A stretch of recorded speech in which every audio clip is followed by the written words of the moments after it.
Bonjour à toutes et à tous et bienvenue dans cette vidéo de présentation du projet Dies Irae. Alors que vous soyez un novice qui découvre ce projet ou que au contraire vous ayez suivi toutes les étapes depuis la première annonce sur mes pages Facebook au tout début février, cette vidéo va vous permettre d'en apprendre un petit peu plus, notamment au niveau de la façon dont ce projet va vous être présenté et aussi un peu plus sur l'univers de Dies Irae. Donc déjà pour commencer, je peux vous expliquer la genèse du projet. Alors en fait c'est un très très vieux projet pour moi puisque cette histoire j'avais commencé à la travailler déjà à l'époque j'étais au lycée, donc c'était il y a très longtemps, hein, c'était en 1999, donc voilà, oui je suis et donc c'était donc une histoire que j'avais imaginée, que j'avais commencé un peu publier sur internet. À l'époque c'était sur le forum du distributeur Manga Distribution, j'étais un régulier de leur forum. Et je m'étais bien posté dans ce que j'appelais à l'époque une fanfic, donc c'est pas vraiment une fanfic au sens propre du terme, parce que c'est une histoire originale qui n'est absolument pas dérivée d'un univers existant.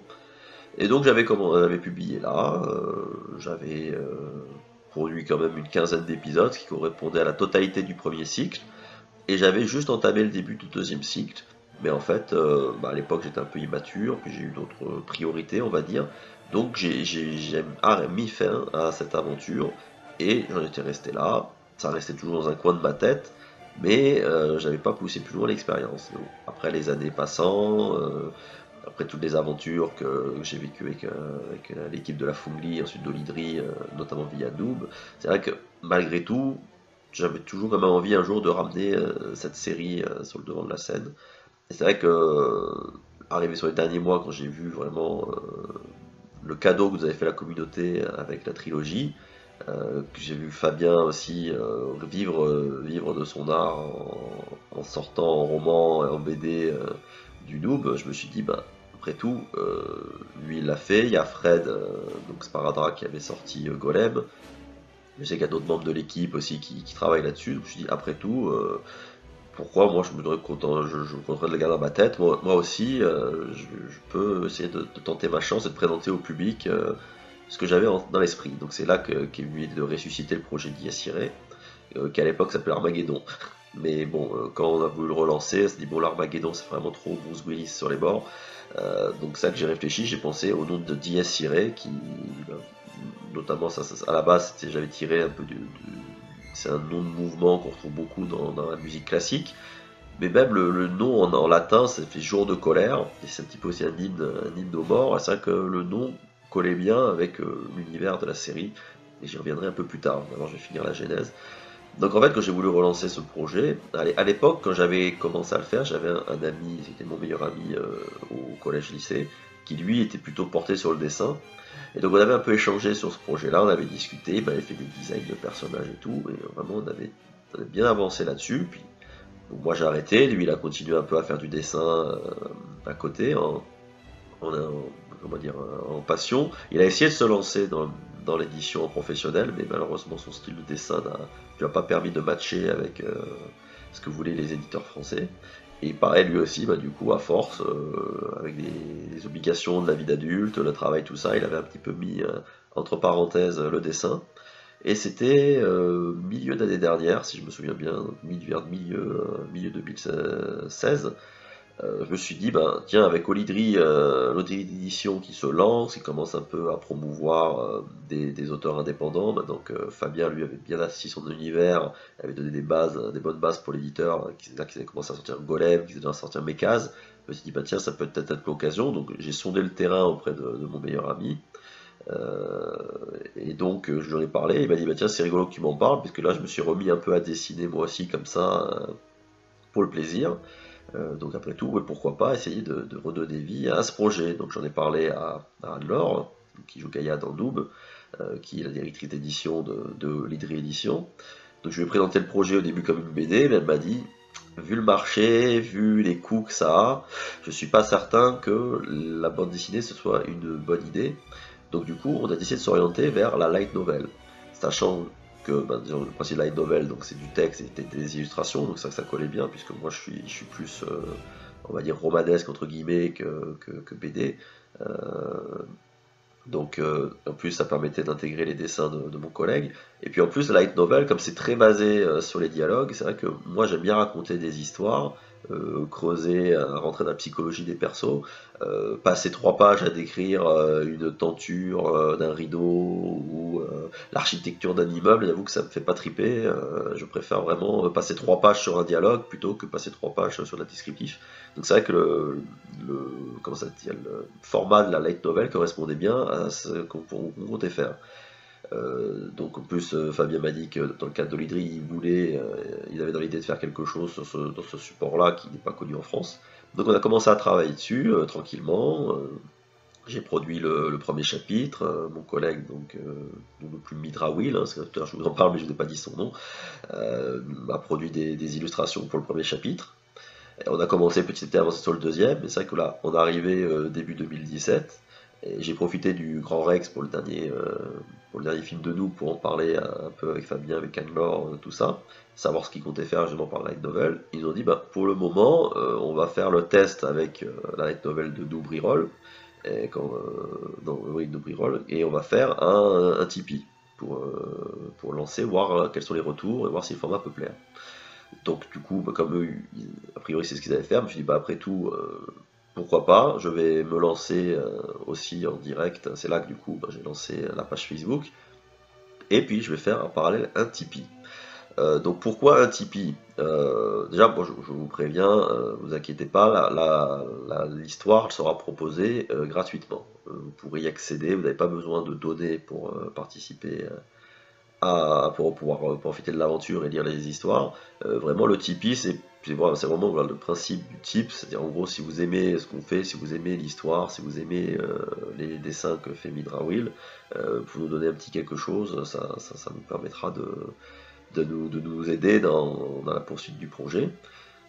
Donc voilà, je vais le lancer en même temps que la sortie du premier chapitre. Je vous ai annoncé qu'il sortirait le 31 mars, donc vous l'aurez le 31 mars. Et puis à côté, voilà, on va continuer d'avancer sur le projet. Donc comme je vous dis, on a 2 chapitres de terminés. Je suis à peu près à un tiers du chapitre 3. Donc j'ai réussi à trouver un rythme qui me paraît cohérent. Je vais essayer de rester à sortir un chapitre essayer de produire un chapitre tous les mois pour justement avoir toujours un peu d'avance. L'idée, c'est de vous proposer un chapitre d'une trentaine de pages format A4 tous les mois pour le dernier vendredi du mois. Donc voilà, donc là c'est le premier, ce sera le 31 mars. Je regarde vite sur le petit agenda à côté qui a sur l'ordinateur. Donc avec le chapitre 2, lui sortira donc le vendredi 28 avril. Après ce sera le vendredi 26 mai. Après on tombera sur le vendredi 30 juin. Donc voilà, c'est toujours l'idée de vous le sortir un vendredi, le dernier du mois. Vous savez quand est-ce que c'est. Mais pourquoi un vendredi? Parce que voilà, comme il y a une trentaine de pages en format A4, ça se lit vite, justement, comme je disais, je suis vraiment parti sur le principe de la light novel, donc il y a des dialogues, donc ça se lit quand même assez vite, mais voilà, c'est vrai que la semaine, on travaille, on a les études, donc c'est vrai qu'on n'a pas forcément le temps, donc au moins de sortir un vendredi, ça laisse le week-end pour les gens de le lire, ça me paraît une bonne chose. Alors aussi, pourquoi je vous dis 30 pages en A4, hein, c'est qu'en fait, suite à la sortie du light novel de Fabien, donc je lui ai posé quelques questions, et quand il m'a dit les formats des pages, j'ai essayé de transformer le chapitre 20 avec ce format de page. Alors j'ai peut-être sûrement fait des erreurs, hein, parce qu'à mon avis, peut-être le cadre autour, les marges sont peut-être plus petites que ce qu'il y a habituellement. Mais en faisant ça, le chapitre 1, il sortait à 172 pages. Illustration incluse. Donc ça faisait quasiment un roman juste pour un chapitre. Donc je me suis dit, bon, même si effectivement ça représente la même chose que 30 pages en A3, je pense que pour les gens c'est mieux d'avoir juste 30 pages. Puis voilà, en A3, à la limite, si vous voulez vous l'imprimer pour le lire tranquillement, c'est beaucoup plus souple. Et puis voilà, sachant que si un jour on a suffisamment, vous verrez quand le Tipeee sera sorti, hein, je vous mets le lien là sur la vidéo, mais comme je vous disais, la vidéo la page ne sera en ligne que vers le 30 ou 31 mars. Peut-être la mettre en ligne un jour avant pour que vous puissiez voir, pour les gens qui furettent. Mais du coup, voilà. Qu'est-ce que je disais? Voilà. Oui, donc je disais que si vous voyez les objectifs, on a dans l'idée que si jamais on a beaucoup de gens qui nous soutiennent, que on arrive à ce qu'on voulait faire au départ, c'est-à-dire qu'on fasse une publication. Et donc là, je pense qu'on le fera en format light novel. Donc ça faudra qu'on voie, on n'y est pas encore. Mais effectivement, peut-être le sortir en light novel, en mettant 2 chapitres par tome. Euh, donc ça pourrait être pas mal. Bon là je m'avance, on est trop loin là. Vous n'avez même pas encore lu le premier chapitre, ça se trouve des trucs c'est de la merde. Donc on va rester là. Mais donc maintenant, donc on va parler du projet en lui-même, donc je vais parler de tout ce qu'il y avait autour. Donc Dies Irae c'est quoi? Alors Dies Irae c'est l'histoire de Ben Manners, auquel il y a une fils unique. Non. Donc Ben Manners qui en fait vit dans un futur un peu éloigné mais pas non plus très si lointain que ça, puisque c'est en 2099.